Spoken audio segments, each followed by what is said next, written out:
Hello, everybody. How are you all doing? So, I didn't have time to record a video this week for my Friday's video. I've been very busy. I was just visiting my mom, got back on Monday, and had to catch up on a lot of different things. And today, right now, usually I'm editing that video. But since I don't have a video to edit, I decided to do something different. Adam, who some of you know, sent me a video of a teacher. I believe his name's called Mooji, Mooji. I've heard of his name, I'm not familiar with his teachings. But Adam asks, what do you think of this teaching and how does it maybe connect with Zen practice? So, since I don't have anything to do at this moment, I decided to share this with you. So, what we're going to do is play this clip that Adam sent me, and we'll take a look at some of these teachings. So let's do it. Find that which is not changing. First, everything that's changeful is coming. Ninja. And he said, no, pay attention to what's not changing. And gradually, only what's not changing is there. That even what is changing becomes what's not changing. Do you hear what I'm speaking like this? At first, the changeful, and your head, and says, pay attention to that even the head is moving, is watched, and something is still. And you stay in the stillness, and another thought come, and still you stay here. And he says, yes, your mother is on fire. Yeah, but it's okay. He said, I know this is a trick.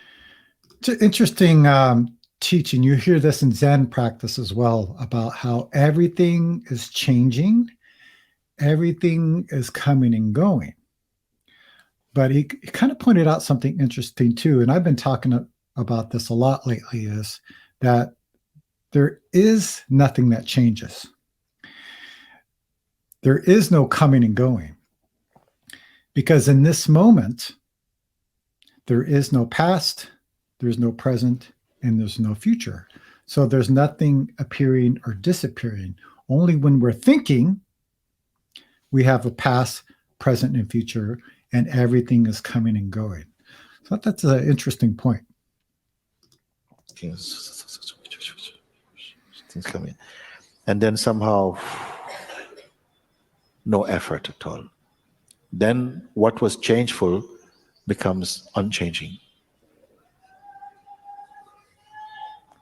Isn't it like that? I gave the example before, and I'm going to leave today's satsang with this example because I think it is for everybody. You're going out to drive. Can you imagine? You're in the car and you're learning, you've studied. Imagine a driver like that. They have studied all the book of driving. And now today, after a few lessons, the instructor says, we're going to go on the highway. You say, oh, are you sure I can do it? Yes, you're going to go on the highway today. So on the highway, you're going, driving now. And driving. And then suddenly it starts to rain. A little bit at first. And the instructor says, put on the windscreen wiper now. And you, okay. And suddenly you start to go with the windscreen wiper. Oh. And the car is going. And you panic. People go, what are you doing? So, whoa, can I turn off the windscreen wiper? He says, no, just focus on the road. But the windscreen wiper, the car is going, no, just focus on the road. He said, but the other cars are coming in very fast, and I think I'm going to crash. Focus on the road. Then more rain is coming. He says, could you turn the speed up? And then now, whoa. And then you say, no, please. I can't. I'm losing focus on the road. Can I go into the slow lane? Stay in this lane. Focus on the road. Can I slow down? No. Focus on the road. But I can't control the car. Focus on the road. Then at some point, focusing happens. That's also very interesting. I've been talking about this in my videos lately too, about putting all of our energy into what's happening right now. So I'm sitting here, and right now there's a street sweeper going on outside. I can feel the heat of this heater, smell of the incense. Look at the cars are coming and going. And if we put our energy outward, even thinking and feeling as they appear, if we put our energy into those things, we disconnect from the moment. And that's how we usually are not able to be intimate with the moment, and we can't respond to what's appearing in front of us. So meditation practice, Zen practice, all of it means is putting our energy into what's happening right now. So it doesn't matter if you're sitting on a cushion or if you're off the cushion. The practice is exactly the same. What's happening right now, directing our energy. So I like this analogy of the wiper, sorry, following it around. Because usually we're following our thinking, putting energy into that, following our feeling, or maybe we're putting energy into something outside of us. If I did that right now, I wouldn't be able to make this video. If I put my energy into the cars outside or to the street sweeper that's happening, then I'm disconnected from what's happening. So yeah, I like that analogy. Very interesting. When focusing happens, it doesn't matter if the windscreen wiper is going like this or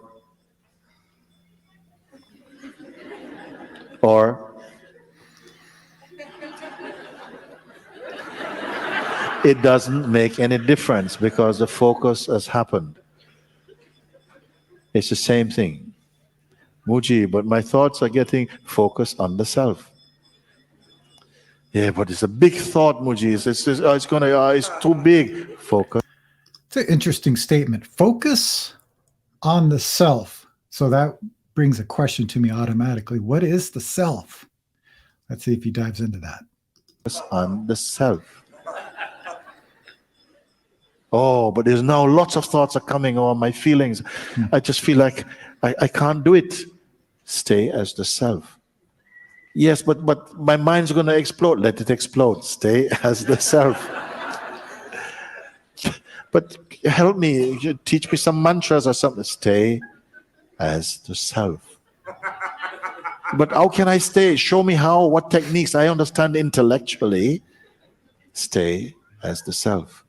And it's an interesting point. I understand intellectually, right? Like we have an understanding about how to meditate, but how do we actually do it?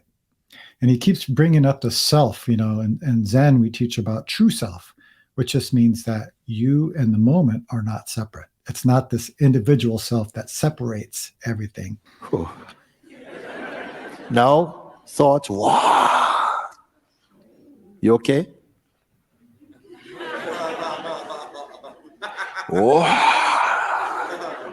You sure?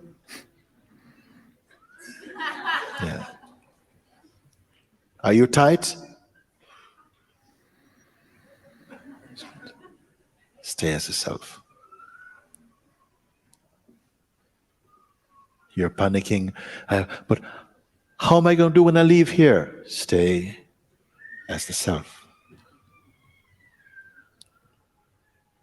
But what happens when you're gone, Mooji? Stay as the self.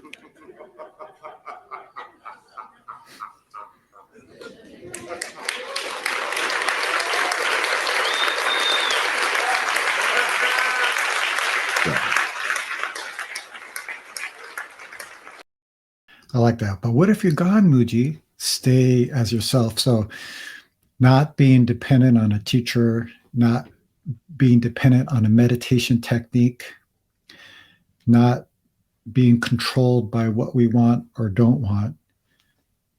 Just connect to what's happening right now. Very amusing, I'd have to say.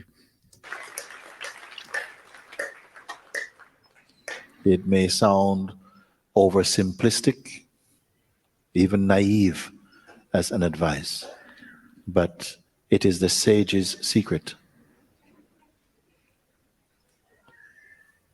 And it works.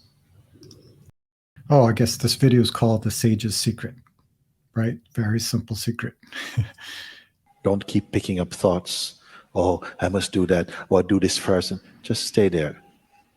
When you are staying in that self-aware state, you're not paralyzed. You can breathe. You can answer your emails, but still here. I don't tell you to take you out of life, to go into some monastery. No, I say, this is your monastery. This is your ashram. This is your temple. This is your home. This is yourself. No. It's another good point too, right? It's not about being in a special place, like you said, a monastery or anything like that. The meditation practice in our life is not separate. Just right now, what's happening? What am I doing right now in this moment? This and move wherever your heart and life and the winds of life and existence takes you, because you will always be fine.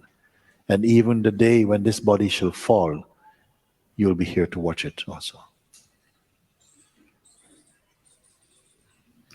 Brings up another question to me. What is the thing that's watching this body pass? So it's been a beautiful time, beautiful season, a chance to be with you. You're all inside my heart. Whenever you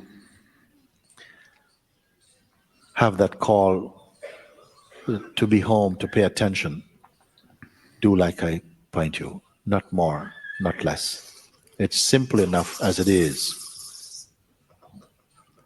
Stay as you are, as I've pointed to you. I have total confidence in you because everything you need is already with you.